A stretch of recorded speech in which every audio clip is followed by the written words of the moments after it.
Hello student, today we are going for the new topic limits, feeds, tolerances and gauges. I will split this topic into three parts, means three videos, means part 1, part 2 and part 3. Today we'll go for the part 1. Here we'll first go for the introduction, terminology, system of tolerances, interchangeability and the selective assembly. Now, when we are going for this topic, we should know that why we are going for the such type of topic which has been given in this metrology, right?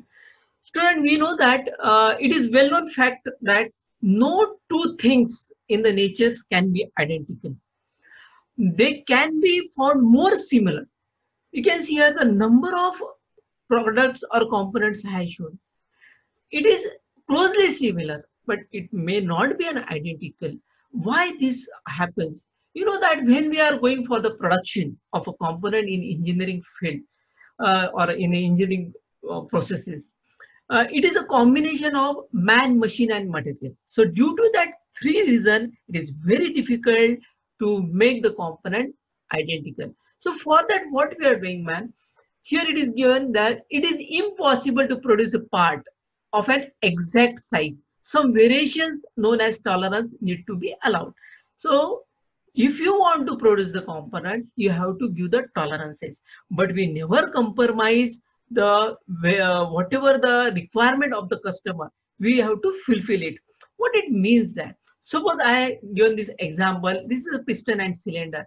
So bore diameter of the cylinder and outer diameter of the piston, a very small gap is required.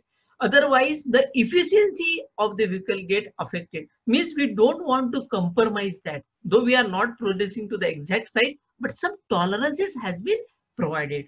Other example, if you see here, just suppose I am manufacturing a nail. The length of the nail is suppose a 20 mm as per the drawing. But if it increases by a 21, it doesn't get affected there. Okay, so this is how we are always giving the variations to the product. Right? Then, if you want to understand the terminology of these limits, feeds, tolerances, for that we have taken one example there. This is a shaft which is always a solid and the hole. Now, when we want to learn the terminology here, so we have to consider that, or you have to assume that shaft and the hole, they are touching at the bottommost point. As and with respect to that, we can define the various terms which is related to this topic. Here also I have shown the same example. Here again it is a shaft and this is a shaft and this is a hole. Student, suppose this is the upper limit of the hole and this is a lower limit of the hole. Now, if you see the tolerance, if the difference between the upper limit and the lower limit will always give you tolerances. Can you see here? This is the upper limit of the hole. This is the lower limit of the hole. And the difference between these two will give you the tolerances on that hole. Same is the case for the shaft. Here this LL means lower limit. This will be the upper limit of that shaft. So difference between these two will give you the again the here the tolerances. Next important parameter is the basic size. Now when I'm talking about the basic size, it is a standard size of the part. So with reference to which all the limits of variations can be determined. When I'm talking the standard size means suppose in the drawing it is given a 50 plus minus 0.1. Means 50 is my basic size. And with reference to that, I'm trying to give the tolerances over that component. Then the zero line, you can see here. Now, what is that zero line? Zero line, if you see in this diagram, zero line is corresponds to the basic size. Here, you can see means zero line is a straight line. Can you see this one? Zero line is a straight line and which corresponds to the basic size. And all the deviations can be given with respect to this zero line. All the other terminologies or the different definitions we are going in more details in other slides also.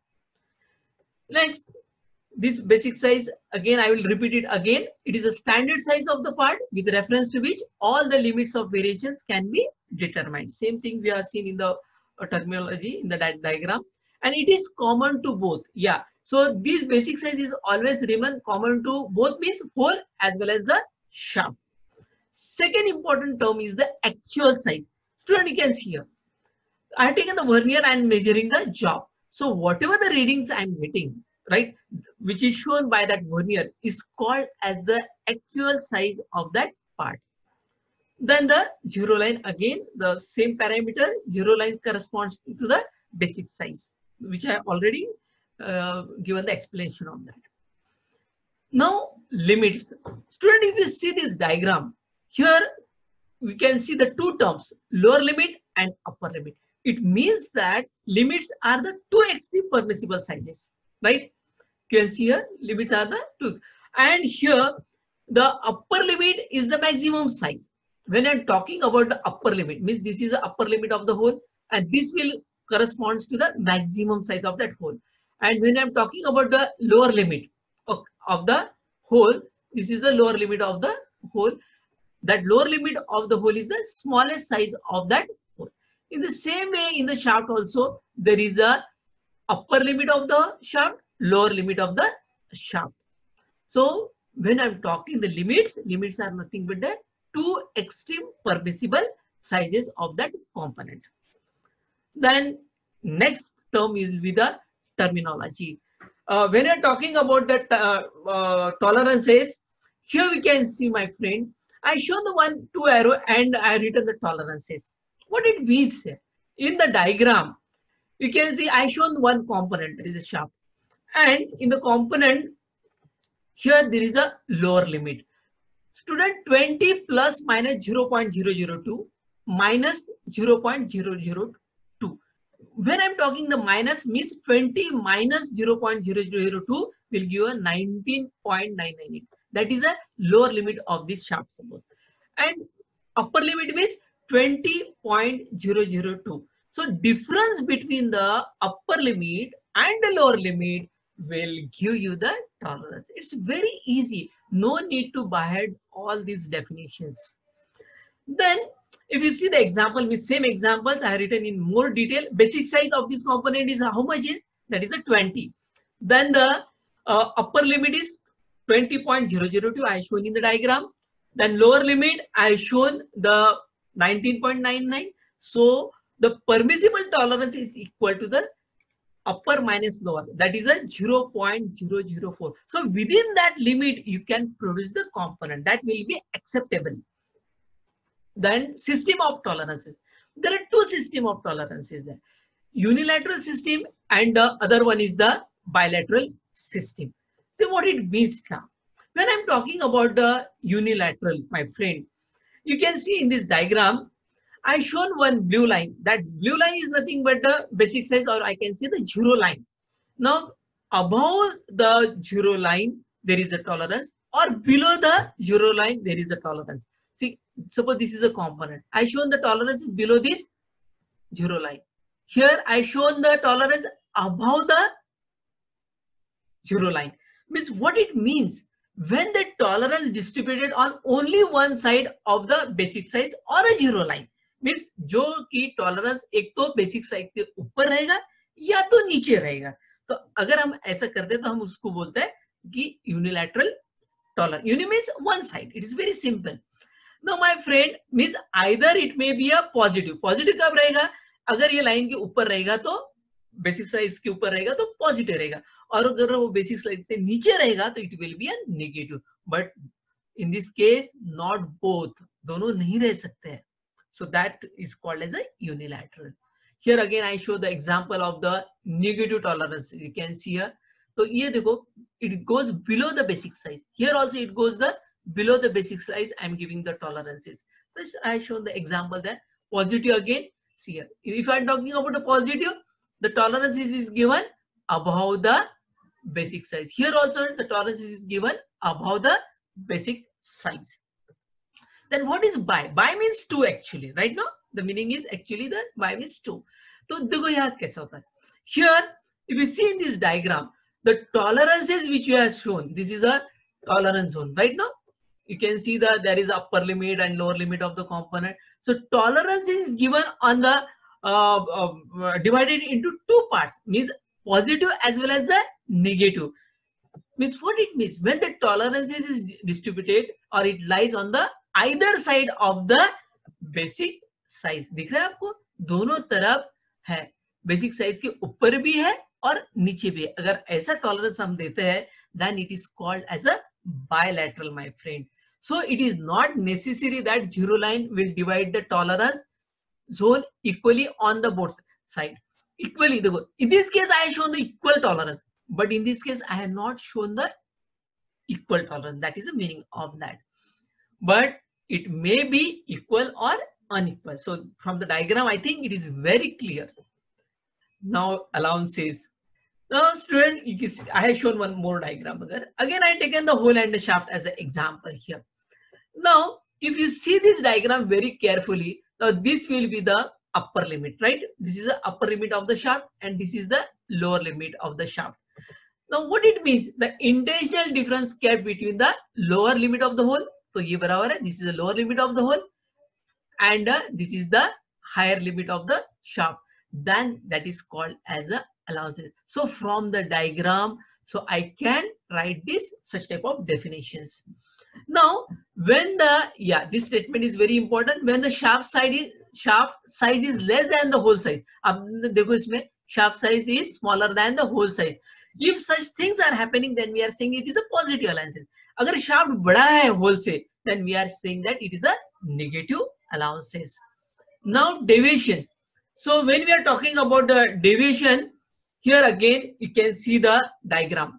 So in this diagram, I have shown that the upper deviation and the lower deviation. So it is an algebraic difference between the actual size and the basic size. Actual size, when I'm saying, what is the actual size? Suppose this is the basic size I have shown here. Now basic size is 50, means in the drawing it is given as a 50.